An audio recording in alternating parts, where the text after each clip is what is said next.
Corona vaccine पर भरोसे को लेकर विपक्षी दलों ने सरकार को जमकर निशाने पर लिया, लेकिन दुनिया के 10 से ज्यादा मुल्क इससे इत्तेफाक नहीं रखते। उन्हें भारत की वैक्सीन पर यकीन है और वो इसके लिए ऑर्डर बुक कर चुके हैं। इन देशों के विश्वास की वजह है भारत में हुए कोरोना ट्रायल का डेटा और इसकी किफायती कीमत। माना जा रहा है कि अभी कई और देश भारत की वैक्सीन को खरीदने आगे आएंगे।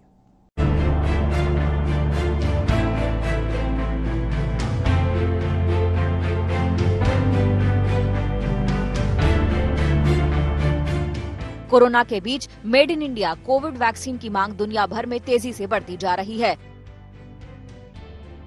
अब तक करीब 10 देशों ने भारत में बनी वैक्सीन खरीदने के लिए गुजारिश की है। फिलहाल तो वैक्सीन की डिमांड करने वाले ज्यादातर एशियाई देश हैं, लेकिन माना यह भी जा रहा है कि वैक्सीन की मांग आने वाले दिनों में कई गैर एशियाई मुल्कों से भी आने वाली है।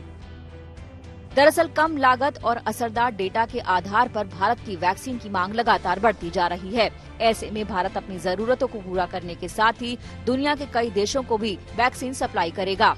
ब्राजील, मोरक्को, सऊदी अरब, म्यांमार, बांग्लादेश, दक्षिण अफ्रीका, मंगोलिया, श्रीलंका जैसे देशों ने अभी तक भारत से वैक्सीन की आधिकारिक तौर पर मांग की है। हालांकि कोरोना वैक्सीन के डिस्ट्रीब्यूशन में भारत सरकार बांग्लादेश, भूटान, नेपाल, श्रीलंका और अफगानिस्तान जैसे पड़ोसी देशों को तवज्जो देगी। इसके बाद ही बाकी देशों से आने वाली डिमांड को पूरा करने की कोशिश की जाएगी। गरीब देशों के लिए WHO में किए गए वादे को भी भारत पूरा करेगा। विदेश मंत्रालय का कहना है कि भारत शुरू से ही कोविड-19 महामारी के खिलाफ जंग में दुनिया भर में प्रतिक्रिया देने में सबसे आगे रहा है।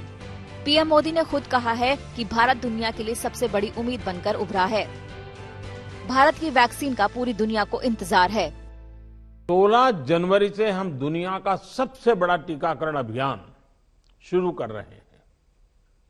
ये हम सभी के लिए गौरव की बात है कि जिन 2 वैक्सीन को इमरजेंसी यूज ऑथराइजेशन दिया गया है वो दोनों ही मेड इन इंडिया है। इतना ही नहीं, 4 और वैक्सीन प्रोग्रेस में है। कई देशों ने भारत से गुजारिश की है कि वो सरकारी स्तर पर सीधे वैक्सीन डेवलपर्स के साथ समझौते के निर्देश दे जो भारत में वैक्सीन का निर्माण कर रहे हैं। नेपाल ने भारत से 120 लाख कोरोना वैक्सीन के डोज की मांग की है। भूटान ने पुणे के सीरम इंस्टीट्यूट ऑफ इंडिया से 10 लाख डोज की मांग की है। म्यांमार ने भी सीरम के साथ एक खरीद अनुबंध पर दस्तखत किए हैं। बांग्लादेश ने कोविशील्ड की 3 करोड़ डोज के लिए पहले ही अनुरोध किया है।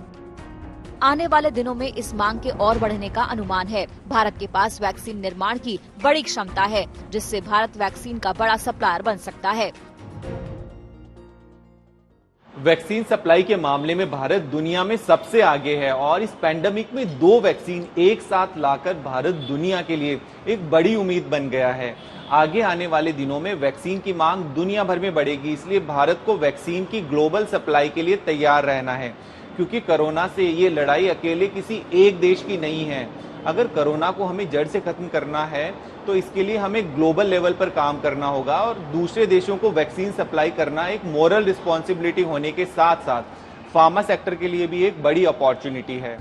अगर बात करें भारत में होने वाले टीकाकरण की, तो यहाँ फिलहाल 2 वैक्सीन को मंजूरी मिल चुकी है, लेकिन सरकार ने इस बात के भी साफ संकेत दिए हैं कि कोविड-19 वैक्सीन में से किसी एक को चुनने का विकल्प लोगों को नहीं मिलेगा।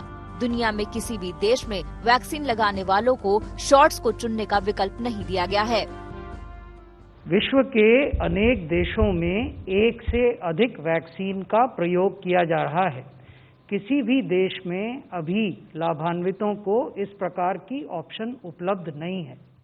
अभी ये जो इमरजेंसी और पैंडेमिक की सिचुएशन है, इसमें वैक्सीन चुनने का सवाल नहीं उठता है और सरकार का ये निर्णय बिल्कुल सही है। इसके 2 कारण है। पहला ये है कि सरकार इस बात को बार बार स्पष्ट कर चुकी है कि दोनों ही वैक्सीन सुरक्षित और प्रभावशाली है।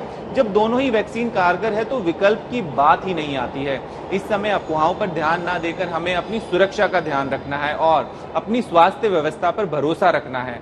इस समय वैक्सीन के चुनाव का मतलब है अपने वैज्ञानिकों की काबिलियत पर भरोसा ना रखना। भारत में 4 और कोविड-19 वैक्सीन पर सबकी नजरें टिकी हुई हैं। ये वैक्सीन निर्माता जल्द ही इमरजेंसी यूज ऑथराइजेशन के लिए ड्रग कंट्रोलर से संपर्क कर सकते हैं। Zydus, Cadila, Sputnik V, biological E और जिनोवा बाकी वैक्सीन हैं जो पाइपलाइन में है। ये भारत में एडवांस क्लिनिकल ट्रायल में है। ब्यूरो रिपोर्ट, आज तक। बिजनेस आज तक में आज के लिए बस इतना ही, लेकिन कारोबार जगत की हर खबर को तुरंत अपने मोबाइल पर देखने के लिए आप हमारा YouTube चैनल बिज़ तक भी सब्सक्राइब कर सकते हैं।